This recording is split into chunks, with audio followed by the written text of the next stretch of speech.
தமிழ் நெஞ்சங்கள் அனைவருக்கும் அன்பான வணக்கம். எல்லாரும் எப்படி இருக்கீங்க? இந்த நாள் உங்களுக்கு இனிய நாளாக அமையட்டும். இன்றைக்கி நம்ம ஒரு லஞ்ச் பாக்ஸ் ரெசிபி தான் பார்க்க போகிறோம். பெரும்பாலும் நம்ம லஞ்ச் பாக்ஸ்க்கு கலந்த சாத வகைகள் தான் நம்ம பயன்படுத்துவோம்.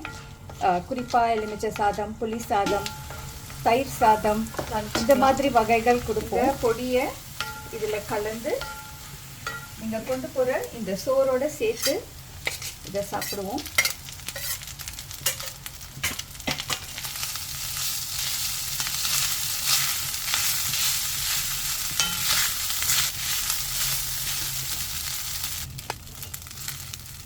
முருங்கைக்கீரை பெரும்பாலும் நம்ம சாம்பார், பொரியல் இல்லைன்னா நம்ம அடையில் சேர்த்து சாப்பிடுவோம்.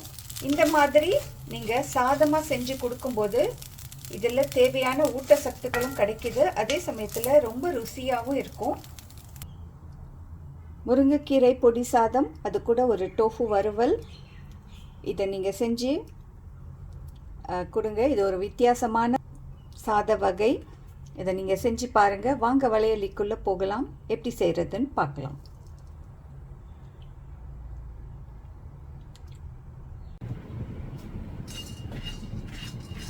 கடலைப்பருப்பு எடுத்துடலாம். நல்லா நல்லா சிவந்துருச்சு. வைக்காம தான் வறுக்கிறேன். ஏன்னா எண்ணெய் சேர்த்து நீங்கள் இந்த மாதிரி பொடி வகைகள் செய்யும்போது ரொம்ப சீக்கிரமாக நீங்கள் பயன்படுத்தணும். உளுத்தம் பருப்பு எடுத்துடலாம்.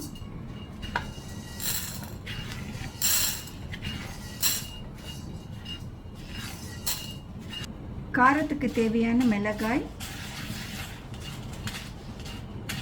இதை லேசாக சூடு பண்ணிக்கோங்க. இல்லைன்னா லேசாக சூடாக்கிறதுனால இதை நல்லா சீக்கிரமாக பொடி ஆயிரும். அதுக்கு தான் லேசாக நம்ம இதை வானலியில் வறுக்கணும். மிளகாய் எடுத்துடலாம். கொஞ்சமாக புளி சேர்க்குறேன். இந்த வானலோட சூடுலே இது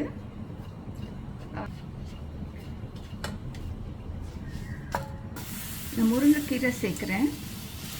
முருங்கைக்கீரையில் இருக்க தண்ணீர் நல்லா நீங்கி நல்லா காய்ந்து இருக்கணும். அந்த நிலையில் நம்ம இதை வறுத்துக்கணும். அதே சமயம் தீயவும் கூடாது. நான் எதுலேயுமே எண்ணெய் சேர்க்கலைங்க.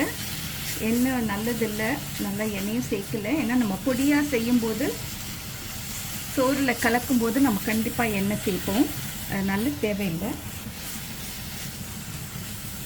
கழுவி நல்லா இந்த தண்ணியெல்லாம் நீக்கி தான் வச்சுருந்தேன். அதில் எல்லா தண்ணியுமே போயிடுச்சு. இந்த சலசலப்பு சத்தம் நீங்கின உடனே நம்ம இதை எடுத்துடலாம். நம்ம ஏற்கனவே வறுத்து வச்சுருந்தோம் இல்லையா, கடலைப்பருப்பு, உளுத்தம் பருப்பு, மிளகாய், கொஞ்சம் பெருங்காயம், உப்பு, புளி, இதெல்லாம் சேர்த்து முதல்ல இந்த மாதிரி ஒரு ஃப்ரை பண்ணிக்கோங்க. அதுக்கப்புறமா இதை நல்லா ஆற விட்டு கடைசியாக இதில் முருங்கைக்கீரை சேர்க்குறேன். இதை நீங்கள் அரைச்சி எடுத்துக்கலாம். ரொம்ப அருமையான ஒரு பொடி தயாராகிடுச்சு. இது முருங்கைக்கீரையில் பெரும்பாலும் நம்ம பொரியல், கூட்டு இல்லைன்னா நம்ம அதை அடையில் போட்டு செய்வோம். ஆனால் இந்த மாதிரி டிஃபன் பாக்ஸ் ரெசிபியாக இதை செஞ்சு இதை நீங்கள் கொஞ்சமாக கடுகு தாளித்து இந்த பொடியை போட்டு நீங்கள் சோறோடு கலந்து சாப்பிட்டு பாருங்கள். ரொம்ப சுவையாக இருக்கும். உங்களுக்கு பிடிச்சிருந்தா இந்த காணொலியை தொடருங்க. இந்த காணொலியை பார்த்ததற்கு மிக்க நன்றி. வணக்கம்.